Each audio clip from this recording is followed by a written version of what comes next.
the saviors of rock, the 1975. Um, yeah, the last time we talked about them was 3 years now. Has it been May that long? 2020. Notes on a Conditional Form, album 4. 20. Yeah. Wow. I mean, it feels like forever ago, and not that long ago. But Yeah. yeah, I think from what I recall, we were like, yeah, 1975 for like what they are is really enjoyable, like non-offensive, like pop rock music, and like they lean into the 80s sound, and they have a very strong brand, but it's like enjoyable a lot of the time, and I think that's highlighted by a song like Let Me Know, like, or is that what it's called? Or maybe I'd like you better if you took off your clothes, whatever that hmm song was called. Uh, Um Off the last record, there was, I think, a few highlights, such as if you're If You're too Too shy. Shy, Let Me Know, Yeah, most that's the one. specifically. That was an album that was super long and super bloated and kind of like frustratingly all over the place. But like the best moments of it were like some of the best moments that you get from the 1975. And I think that's what made it kind of disappointing a little bit to me because it's like you guys are really circling around some really good stuff here, but this album's just kind of all over the place, right? And so what do you And do, Dave? Who do you what get do to you do? help you hone your sound?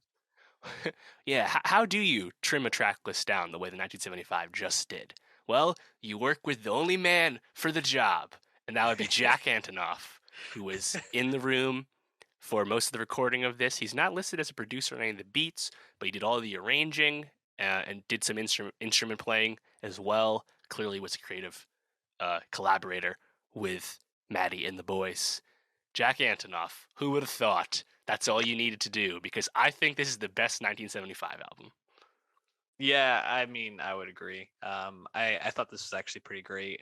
A few stinkers, but a really enjoyable album. And yeah, this is like also maybe the most bleacher sounding 1975 album. So it makes sense that Jack Antonoff was all over this. I actually didn't realize that he had collaborated. Me I neither. listened first, and then I like started reading it, and I was like, this all makes a lot of sense. Like it sounded just like a Bleachers album for a lot of the parts, but it really worked. And they're corny and ridiculous, but hmm like man, they can make like a soft rock bop. And I really enjoy a few songs, including probably a top 10 song of the year for me to this point, which would be about you, which was hmm my clear favorite from this. Yeah, the I just lower think that register for Maddie performing after you hear his usual range, and then he really brings it down with that one too. It definitely jumped out right away.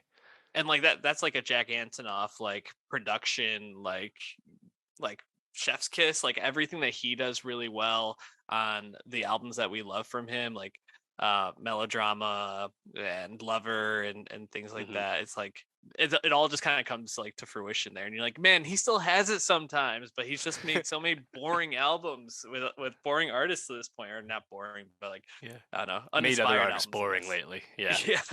So it was really cool to see them both all kind of finding their form on this. What were the tracks that stood out to you? Yeah, and I think that's what's so exciting about it too. It's like this is being funny in a foreign language. The fifth 1975 album is the 1975 really for the first time, kind of paring back and like focusing in on what kind of album they're trying to make.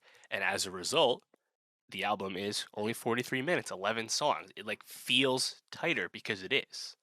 And I just thought there were so many tracks that I just really digged because you're just not really distracted by any like the jarring like production choices this time around where Maddie was like in the writing bag a little bit. Like this is really like his brand, like of these like ridiculous one-liners and funny things, or like these weird like rope a dope way he rhymes words together. Like it just sounded and felt so much like the essence of this band and this songwriter, and it's just like the music's just better now, and like I don't know, it's just exactly what I wanted. So there were a ton of songs that I really digged.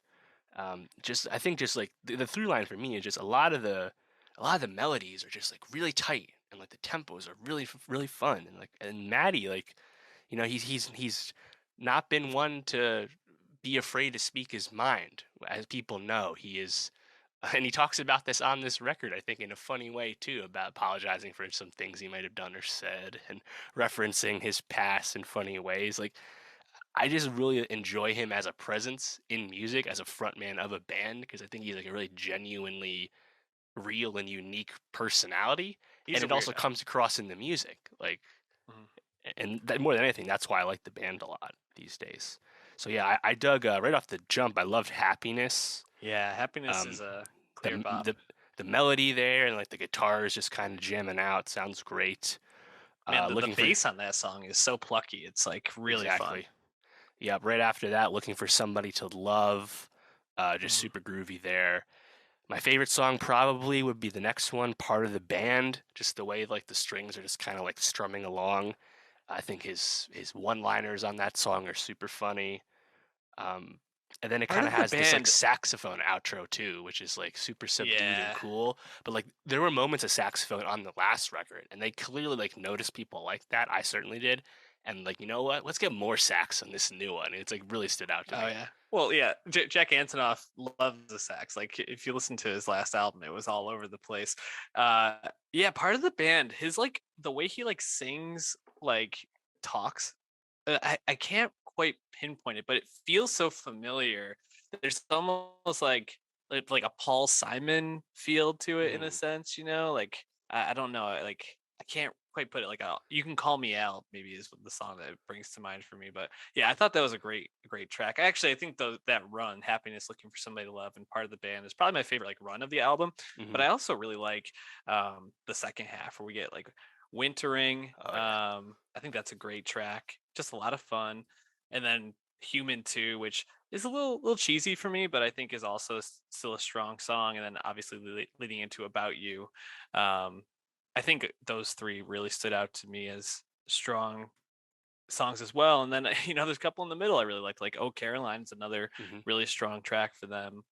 The album just totally works. It's really a pleasure to listen to, and I really recommend this one with some really like strong headphones. Which I mean, you should listen to every album that you really like with good Hmm. headphones, but you can really hear the texturing and the layering in Hmm. this, and it's like you just immediately want to like start dancing and like just like you're in it. So it's Yeah. it's cool. You know, I've started to like plan my like weekends around like doing my album listening specifically in the car because I'm like, I just really want to hear this in the car versus listen to it in like at home. Yeah. And like I had a really fun time just like driving around to this album and like pulling out my phone and trying to write stuff down without crashing my car, you know. Great stuff.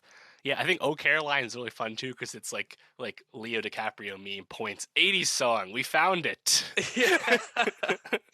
um Yeah, it would almost be remiss to not talk about "I'm in Love with You" because I think that might be my favorite like chorus on it, and it's so Hmm. simple, but just the "I'm in love with you," it's just like, oh yeah, let's fucking go. I mean, Yeah, the groovy again. 1975, yeah, they're cheesy, they're corny, they're ridiculous, but they're just so themselves. It's like hard, I think, not to just like enjoy them, and if you just like accept them for being, like this like pop rock, like soft 80s band that's not Hmm. never gonna like they're not the saviors of rock. We already No. established that that's Greta Van Fleet, and and if you can accept that they're just like this really competent pop rock band at this point, I think you can enjoy them. But Yeah, there's so much more than that because it's almost reductive to say like I think they're so. they're Yeah. not Maroon Five. They're so much better and so No. much more And I talented. think if anything, like who even compares in the pop rock mold these days? I don't even know because I think like they Good have such a question. clear identity, and this is an album where they really focus that, as we've been saying, in a really compelling manner, and that's what makes this one so exciting to me. Um, I'm not I really mean, sure who their true peers are right now. I think the peer is Jack Antonoff, right? It's the I guess Bleachers might be up there, but they're not to the same level. no, Like, 1975 is also quite significantly popular too. yeah, Um, I think Wintering is you mentioned is a really good one. The tempo there, the one-liners there are so funny too. Like the woman, you are 64 years old. That's about his mom over yeah, something he said. Like that is so funny. And like there's a lot of like great moments, man. Like I hmm really enjoy Maddie's humor, the way it comes out in his music. And Even the closer, When We Are Together, the Central Park is SeaWorld for Trees line, like completely nonsense, right? But it's also just so funny to hear it from him. Yeah. Like he can sell it like nobody else. Just want to throw this out there just to hear your thoughts. Is there like closest peer Harry Styles in terms of like sound No, and like no. they have way more musical identity to me than Harry. Harry's a lot Yeah, blunder than these guys. that's Let's give true. them credit. You know, Yeah. Yeah, you Maybe might be down the right. They line, might be Harry will go singular. down this road. You could see it, but right now, I would say no way. Man, I mean, if Harry goes down this road and we actually get like a good Harry album, that'd be great. Right? Imagine who Imagine. among us. Yeah. Anyways, check out our Nostalgia Best of 2022 playlist on Spotify, where I'm sure we'll have at least one Yeah. 1975 song